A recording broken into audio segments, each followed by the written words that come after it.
Your vulnerability is not a coincidence. It is your nature. Look into the mirror.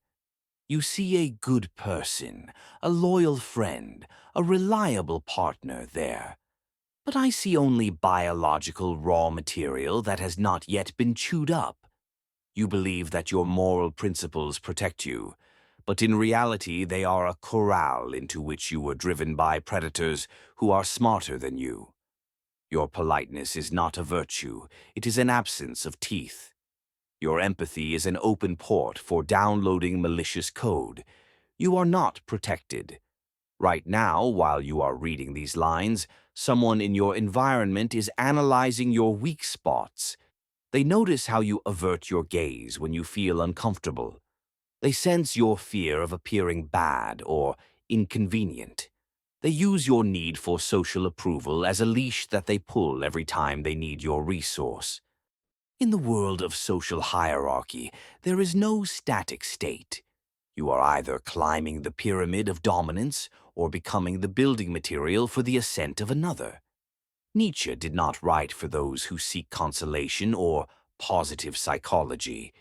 He wrote for those who are ready to recognize their inner abyss and turn it into a source of energy.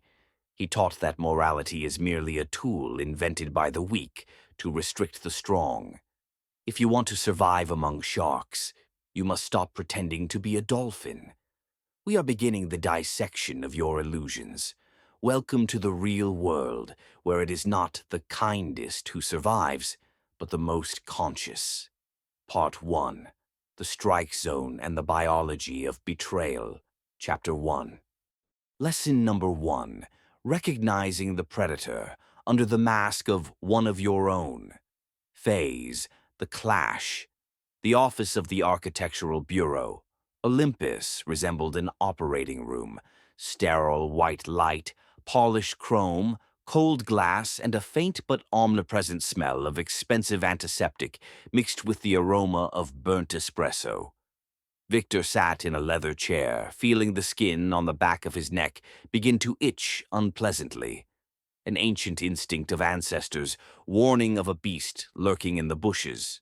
Opposite him sat Artem, the partner with whom they had shared offices, blueprints, and dreams for the last 10 years. Artem did not shout. He was a master of what Nietzsche called silent strangulation. He slowly, with almost sadistic grace, turned the pages of the financial report. Every rustle of paper in that deathly silence echoed in Victor's temples like a heavy hammer. Artem waited for a pause of 4 seconds, looking not into Victor's eyes, but slightly above them. At the bridge of the nose, which is subconsciously perceived as a signal of superiority and threat. Victor, I am not angry. I am just deeply disappointed. Artem raised his eyes. His pupils were constricted to points despite the bright light, a true sign of extreme concentration and the suppressed rage of a predator stalking prey. The signatures on the offshore trenches belong to you. The board of directors is already aware. They are demanding your head, Victor. I tried to hold them back, spoke of our friendship, but you understand the numbers do not lie.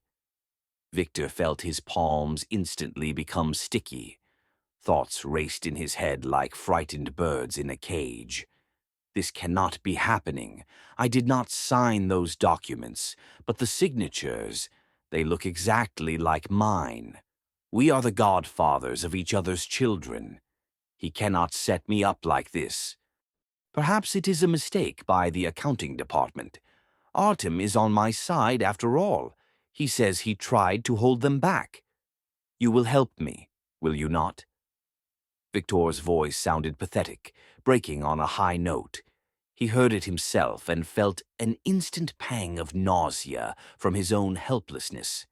Artem tilted his head slightly to the side, imitating sympathy, but his right shoulder remained tense. He was ready for any movement from the victim. I will do everything in my power, Victor, but the situation is critical.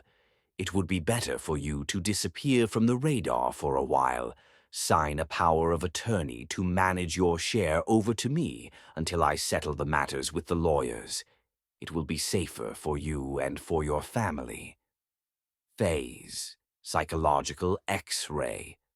Under the scalpel of analysis, we see classic triangulation. Artem introduces the invisible board of directors into the equation so as not to act as the direct aggressor. He delegates hostility to a third party, positioning himself as the last ally. This creates an illusion of safety in the victim within the arms of the executioner. Victor is experiencing an amygdala hijack.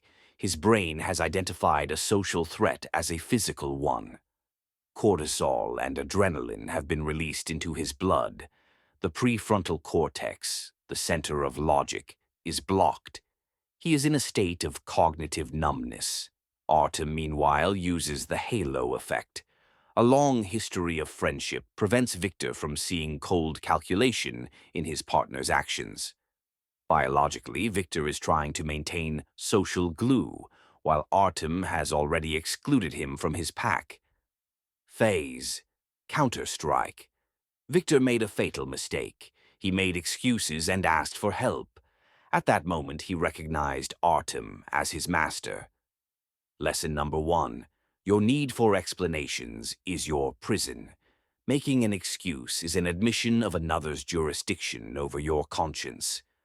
Never ask why to the one who holds a knife behind your back. Your response must not be a word, but an action that completely changes the rules of the game.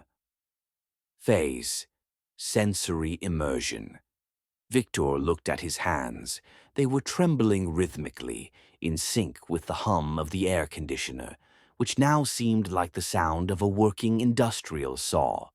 He suddenly realized that this sterile world, which he had designed as a symbol of transparency and success, was in fact the perfect place for a social murder. The light of the lamps was unbearably white. It exposed every pore on his face, every emotion, making him absolutely transparent to the enemy.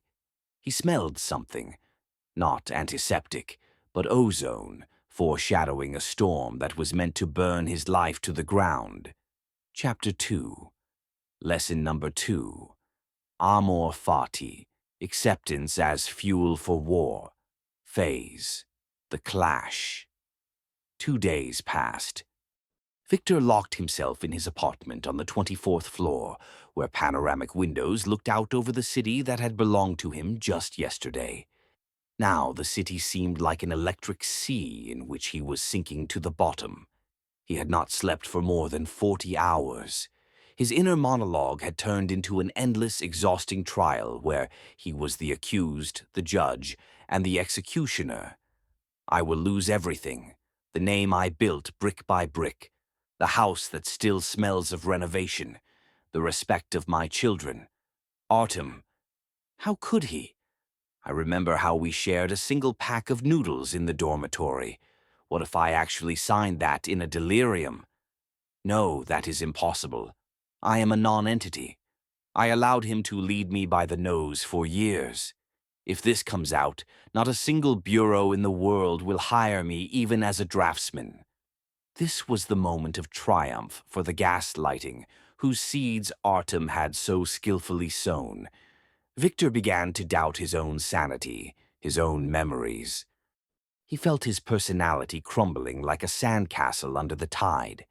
He approached the mirror in the bathroom. In the dim light, the reflection looked like a death mask. Gray circles under the eyes, unshaven stubble, a haunted look. And then, at this point of absolute despair, a phrase he had once highlighted with a marker in a book by Nietzsche surfaced in his brain. Amor fati, love of fate. Not the fate that gives gifts, but the fate that breaks your bones.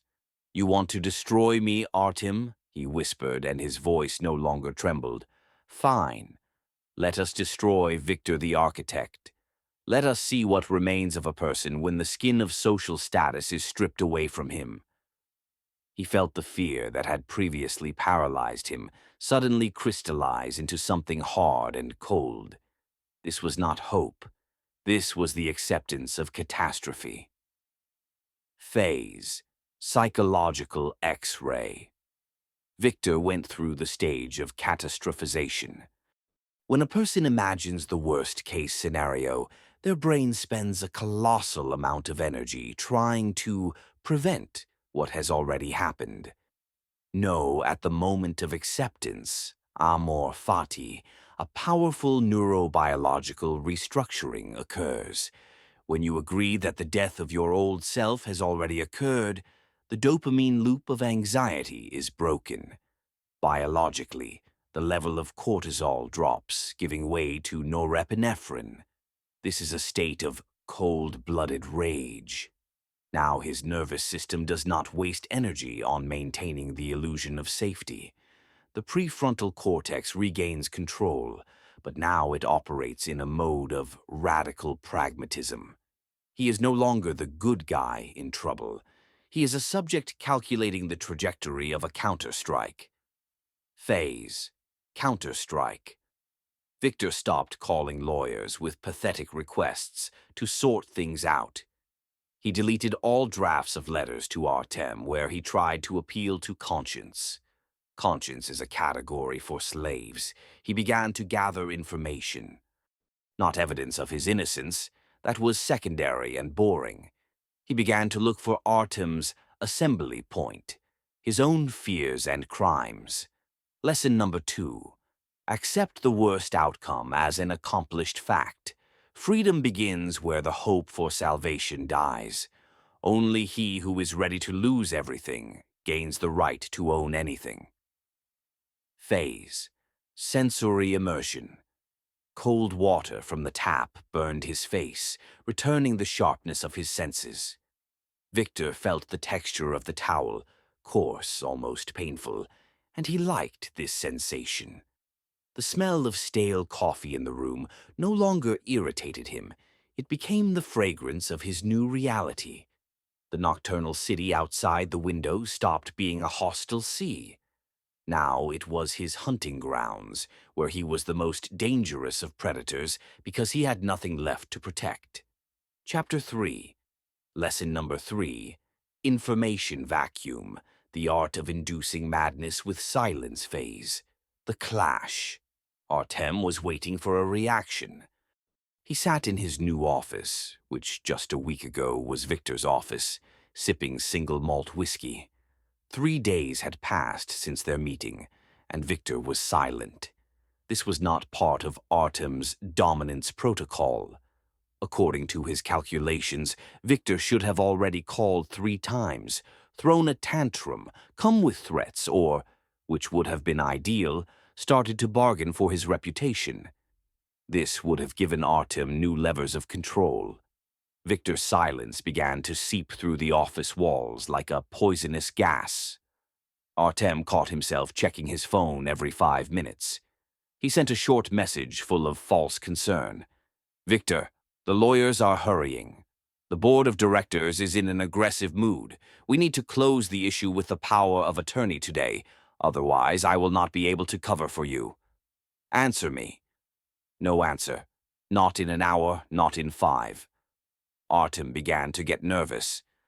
His leg began to twitch involuntarily under the table, a sign that the level of anxiety was off the charts. "What is he planning?" Artem muttered, looking at his reflection in the dark window. "He cannot just stay silent. He is either in a noose or—" He did not finish the sentence. The unknown frightened him more than any open threat. Phase. Psychological X-ray. Victor applied the strategy of an information vacuum. In social psychology, this is one of the most sophisticated tools of pressure on a manipulator. A human being is a creature that biologically cannot tolerate uncertainty. When Artem does not receive feedback, his brain begins to fill the void with the worst projections. This is called cognitive gap filling. Artem's cortisol level is rising in the complete absence of an object to attack. His radar cannot find a target and begins to malfunction, causing a systemic error in his psyche. A manipulator always needs the victim's reaction to confirm his status as master. Victor's silence is an act of radical defiance that strips Artem of his power. Phase. Counter-strike. Victor did not just remain silent, he completely reset his digital presence. He changed his number, blocked mutual acquaintances, and booked a room in a cheap motel on the outskirts under a false name. He became a black hole for Artem's information field. Lesson number 3. Your silence is a mirror in which the enemy sees his own fears. He who is silent forces the opponent to talk to himself. And in this internal dialogue, the manipulator always loses, devoured by his own paranoia. Phase. Sensory immersion. The motel room smelled of dust, cheap bleach, and hopelessness, but for Victor it was the smell of freedom. He sat on the creaky bed in absolute darkness. The only source of light was the laptop screen, which highlighted only his face, turning it into a motionless plaster mask. He heard every rustle in the corridor, the noise of passing trucks, but these sounds no longer touched him. He became an information ghost, a point of no return. Chapter 4. Lesson number 4. False vulnerability, a trap for the narcissistic beast phase, the clash. On the 6th day, Victor manifested. He sent Artem a short, desperate email from a disposable address. Artem, I cannot do this anymore. I am not sleeping. I have started having panic attacks. You have won. Let us meet tonight at 2300 in the old port, by the abandoned elevator. I will sign everything you want. Just promise that you will not destroy my family. Please. Artem smirked, feeling a sweet surge of dopamine. He broke, he thought. His narcissistic ego received the long-awaited confirmation of its greatness. He decided to go to the meeting alone. He wanted to see this spectacle personally, the defeated Victor, the great architect who would now crawl at his feet. When Artem drove up to the port, the place looked like a set for a horror movie. Rusty cranes, skeletons of old barges, and thick, oily darkness. Victor was sitting on a concrete parapet, hunched over, hiding his face in his palms. A folder lay on the concrete beside him. Victor, you have finally come to your senses. Artem stepped out of the car, not even closing the door, demonstrating an absolute absence of fear. He walked up close, smelling the fear that, as it seemed to him, was emanating from his partner. You have made the only correct decision. Give me the papers and you will be able to start life with a clean slate, somewhere very far from here. Victor did not raise his head. His shoulders trembled slightly, imitating silent sobbing. I have lost everything, Artem. Why did you do this to me? We were like brothers. Artem placed his hand on Victor's shoulder, a gesture of patronage that was actually a gesture of final humiliation. Brothers only exist in fairy tales, Victor. In life, there are only those who lead and those who are led. Today, you have finally chosen your role. Phase. Psychological X-ray. This is a classic trap based on the empathic blindness of the aggressor. Artem is so intoxicated by his own power that his survival instinct has dulled. Victor uses false vulnerability to lure the predator into the red zone. In ethology, this is called a submission signal, which, in a dominant individual, causes relaxation and the cessation of risk assessment. Artem is certain that Victor is in a state of learned helplessness. No, biologically, Victor is in a state of combat meditation at this moment. His pulse is slowed, his senses are sharpened to the limit. He is a compressed spring ready to snap. Phase. Counter-strike. When Artem reached for the folder, Victor's hand, lightning fast, intercepted his wrist. It was not a grip of despair, but the steel lock of a professional wrestler. Victor raised his head. In his eyes there were no tears. There was cold, dead calculation. In his other hand he held not documents, but a smartphone, on the screen of which a live broadcast of their conversation was being transmitted to a cloud server. Lesson number 4. Allow the enemy to believe that he has already won. His triumph is the moment of his maximum vulnerability. False weakness is the most reliable camouflage for a deadly strike. Phase, sensory immersion. The smell of fuel oil, rotting wood, and salty wind. The cold of the concrete under his fingers. Victor saw how Artem's face instantly turned pale, becoming grayish in the light of the port lanterns. Artem's narcissistic bubble burst with a deafening silence. Victor no longer felt the cold of the night. He felt only the taste of power, metallic, clean, and merciless. Chapter 5. Lesson number 5. Radical pragmatism, renouncing anger for the sake of the result. Phase. The clash. Artem tried to wrench his hand away, but Victor only tightened his grip, pressing on a pressure point between the bones of the wrist. Artem gasped and stumbled over an unevenness in the concrete, sinking onto one knee. His breathing became frequent and shallow, a classic hyperventilation during a panic attack. Victor, this is a setup. You do not understand what you are getting into. I will destroy you. Artem was still trying to use old patterns of intimidation, but his voice cracked into a falsetto. Victor stood up. He was no longer slouching. Now he towered over his former partner, and the cold light of the floodlight turned his figure into a monumental, overwhelming shadow. Enough, Artem. You are wasting my oxygen and your time. You have exactly 30 seconds to realize the new hierarchy. In this hierarchy, you are no longer the owner of Olympus. You are a criminal, and the only person who can keep you free is me. Artem fell silent. His brain, feverishly sorting through options, caught on to the idea of a physical attack.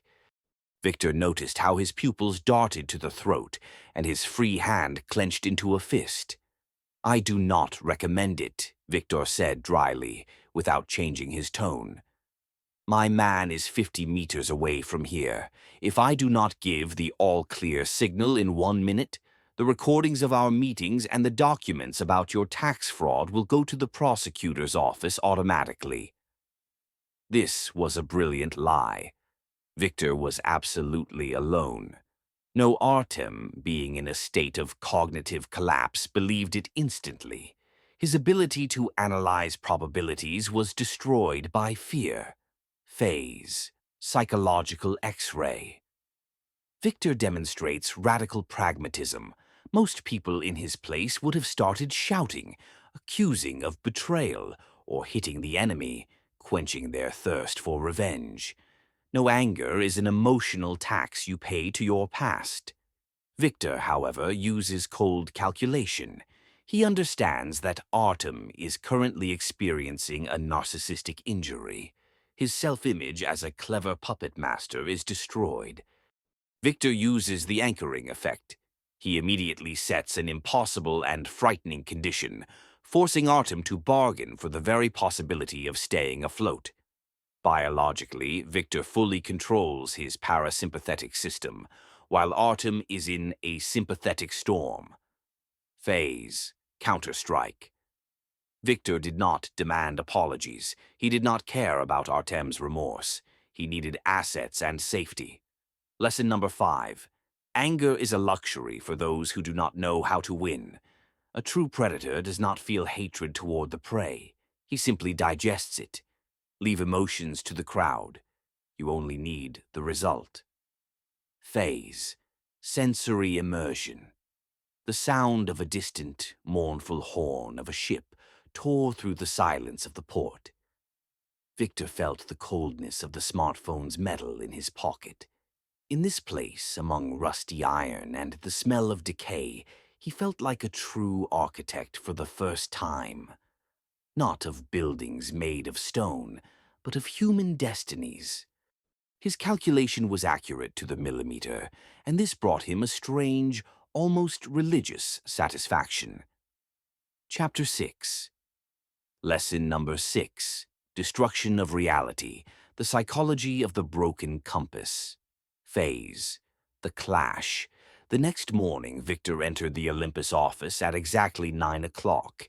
He did not call the police or make a scene. On the contrary, he invited Artem for a cup of coffee in the common break room, right in front of all the employees who were already whispering in corners about Victor's problems. Artem looked like a living corpse. His skin had taken on a grayish tint, and deep black shadows lay under his eyes. He sat opposite Victor, convulsively clutching a cup of coffee, as if it were the last lifebuoy. "Victor, let us just agree like human beings," he began in a whisper. "Agree about what, Artem?" Victor asked this loudly, with a benevolent but frighteningly motionless smile. "We discussed everything yesterday evening. You said you felt professional burnout and wanted to retire. Do you remember? You yourself suggested that I buy out your share at par value so that the company would not suffer from your departure. You look very unwell. Perhaps you should take a vacation right now, starting from this very minute." The employees began to turn around. They saw the calm Victor, radiating confidence, and the crushed, trembling Artem. In their eyes, power had already changed owners. Artem opened his mouth to object, but met Victor's cold, dead gaze. "You surely do not want me to remind you of the details of your confession yesterday," Victor added almost inaudibly, leaning to the partner's very ear. Artem slowly, with difficulty, put the cup on the marble countertop. His hands shook so violently that the coffee spilled, forming an ugly brown stain on the white stone, resembling clotted blood. Phase. Psychological X-ray. This is public gaslighting. Victor is rewriting reality in front of a critical mass of witnesses. He uses social proof. If everyone sees that Victor behaves like a leader and Artem like a subordinate, then that is how it is. Artem is experiencing the cognitive bias of loss of control. Victor strips him of the possibility to resist, making any protest from Artem a sign of madness or weakness in the eyes of the collective. Biologically, Artem's brain produces an excess of acetylcholine, which causes muscular weakness and confusion of thoughts. He becomes absolutely suggestible. Phase. Counter-strike. Victor does not give the opponent a single second for recovery. He delivers strikes at the moment when the enemy tries to take a breath. Lesson number 6. He who controls the narrative owns reality. Do not argue with the enemy's facts. Create your own version of events and force him to live in it until he loses his mind. Phase. Sensory immersion. The smell of freshly ground beans mixed with the fragrance of expensive polished wood. The sunlight falling through the panoramic windows flooded the meeting room, making it unbearably bright and open. Victor enjoyed this light. Every glint on the glass seemed to him a confirmation of his new, absolute power. The world had become structured and understandable once again. Chapter 7. Lesson number 7. Social Mimicry. The Mask as a Scalpel Phase. The Clash. The process of absorbing Artem's share was in full swing, but Victor understood. The board of directors, those very old predators Artem had used to scare him, still represented a serious threat. These were people of the old guard who valued stability of profit and the absence of noise rather than innovation.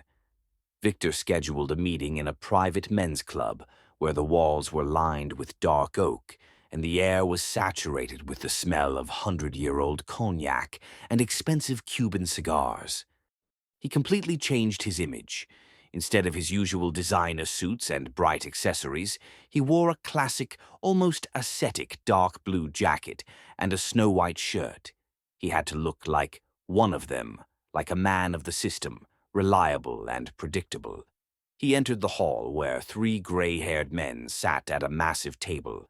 One of them, with the eyes of an old lizard, carefully inspected Victor through the gold frames of his glasses. "We heard you and Artem have disagreements," he said in a creaky, emotionless voice. "We do not need scandals in the press. We need profitability." Victor sat down without waiting for an invitation, a micro-gesture of dominance disguised as confidence. He held a pause, slowly took a heavy fountain pen out of his pocket, and began to twirl it in his fingers, not taking his gaze off the lizard. "Stability is the absence of weak links," Victor replied in a low, resonating voice. "Artem became a weak link. His methods were outdated and created risks for your investments. I removed those risks. Now the company works like a clock. Phase, psychological X-ray. Victor uses social mimicry. He adapts his biological signal to a specific pack.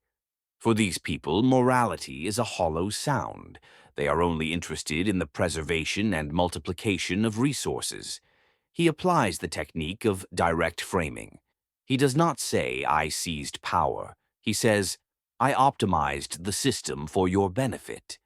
This moves him from the category of dangerous upstart to the category of effective tool. His confident posture and control over his voice send a subconscious signal of high social status and the right to leadership. Phase, counterstrike.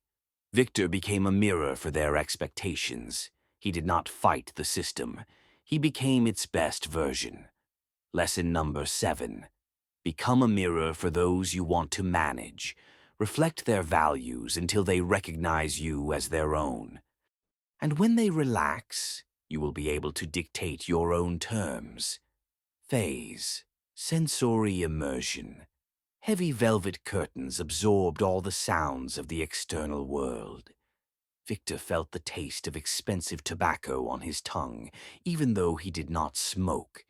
This thick, heavy aroma was the smell of absolute power.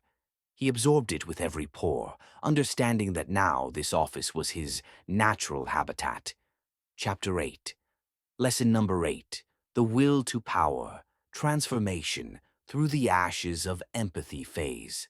The clash. In the evening of the same day, Victor returned to his empty house.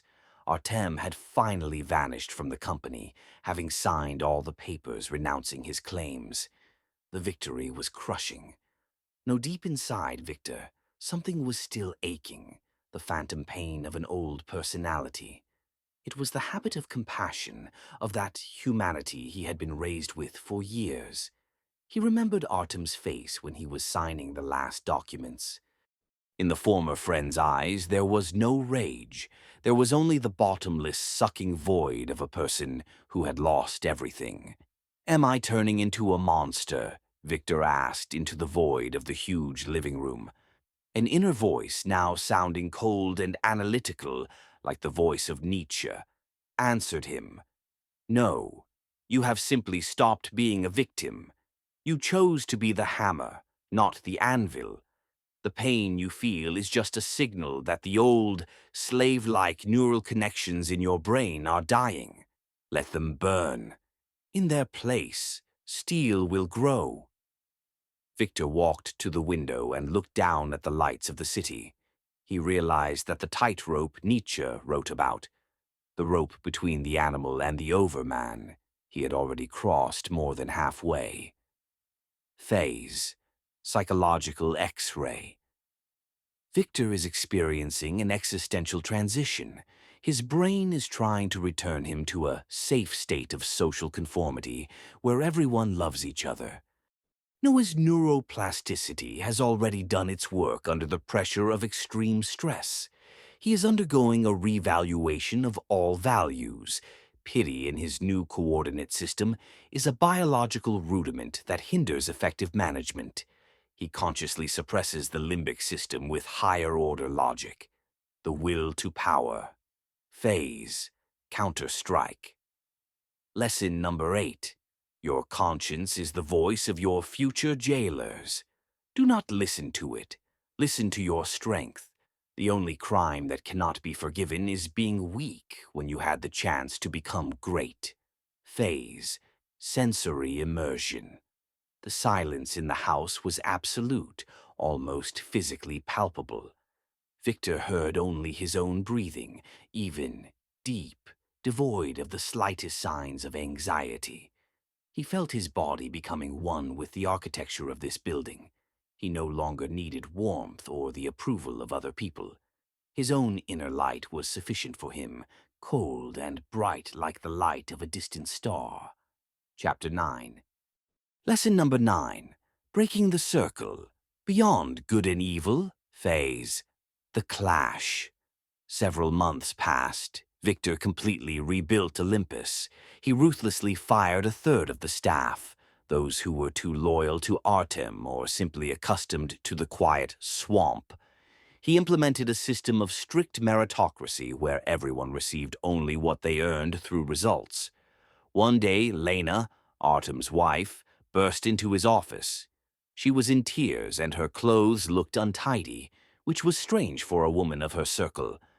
"Victor, stop. Artem is in a psychiatric clinic. He has had a severe breakdown. Our house was taken away. Our accounts are frozen. You have destroyed us. We were family. You had dinner with us every Sunday." Victor did not even raise his head from the blueprint of the new skyscraper. He looked at her through the transparent lenses of his glasses, as if he were studying the structure of an interesting but completely useless mineral. "Lena, Artem tried to send me to prison. He was stealing from the company. I simply allowed the laws of physics and jurisprudence to do their work. It was not I who did this to him. He did it to himself when he decided that I was easy prey. Now, please leave. I have a meeting with investors in 3 minutes." When the door slammed shut behind her, Victor felt neither a prick of conscience nor satisfaction, only a slight irritation that he had been distracted from working on the Will Project. Phase. Psychological X-ray. Victor has achieved a state of radical autonomy.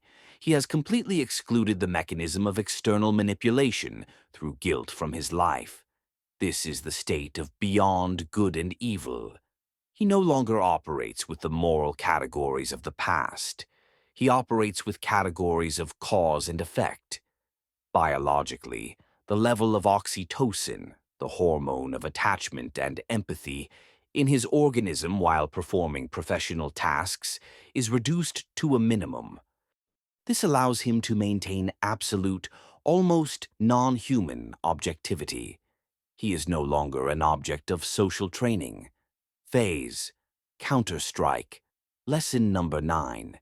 Guilt is a poison that you drink yourself in the hope that your offender will die. Pour this poison onto the ground. You owe nothing to anyone except your own continuous growth and the strengthening of your will. Phase. Sensory immersion. Victor slowly moved his palm over the surface of his new desk, carved from a solid piece of black obsidian. The stone was burning cold and perfectly smooth. He felt that he had become the same, impenetrable, durable, eternal. The lights of the evening city outside the window no longer blinded him. They now illuminated his personal path to the summit. Chapter 10. Lesson number 10. The Overman, Control as the Only Truth Phase. The Clash. The Final Act. Victor stands on the roof of his most grandiose project, the Will skyscraper, which towers over the city like a titanic exclamation mark. Around him are architects, politicians, and the world's largest investors. They look at him with admiration, behind which cold fear is hidden. He knows that every one of those present here would gladly drive a knife into his back if it brought them even a 1% profit. No, he also knows that none of them will do it, ever, because he controls them not through the fear of death, but through their own desires, ambitions, and addictions. He has become a necessity for them, a system-forming element. He looked down at the city which lay at his feet like a huge beast that he had finally tamed. You asked what the secret of the stability of this tower is? Victor addressed the crowd, and his voice spread over the roof, drowning out the noise of the wind. The secret is that it does not fear chaos. It is built on flexible, adaptive supports. When the wind presses on it, it does not resist. It absorbs this energy and becomes even more stable. Be like this building. Accept your power. Phase, psychological X-ray. Victor has become the living embodiment of strategy. His self-control has become absolute, which automatically made him the center of gravity for everyone around him. He no longer fears the chaos of the external world because he himself has become that chaos, having found the highest form and purpose. This is the completion of the process of individuation. Biologically, his brain works in a mode of high-frequency gamma rhythms, a state of ultimate cognitive coherence and intuitive insight. He is no longer a human in the old sense of the word. He is a biological algorithm of will. Phase, counterstrike. Lesson number 10. Control yourself, and you will become the law for others. Do not seek power over the world. Seek power over your weaknesses. And then the world itself will come to you and bow its head before your flawlessness. Phase, sensory immersion. The wind at a height of 300 meters was sharp. It smelled of ozone, freedom, and a coming storm. Victor stood on the very edge of the parapet, spreading his arms. He did not feel a gram of fear of the height. He felt only the boundless scale of his personal freedom. He was the architect. He was the master. He was the overman. You have walked this path together with Victor. You have seen how the slave dies and the master is born. Now close this file and look at your life. Who right now is holding you on an invisible leash? Whom do you allow to steal your energy, your will, your time?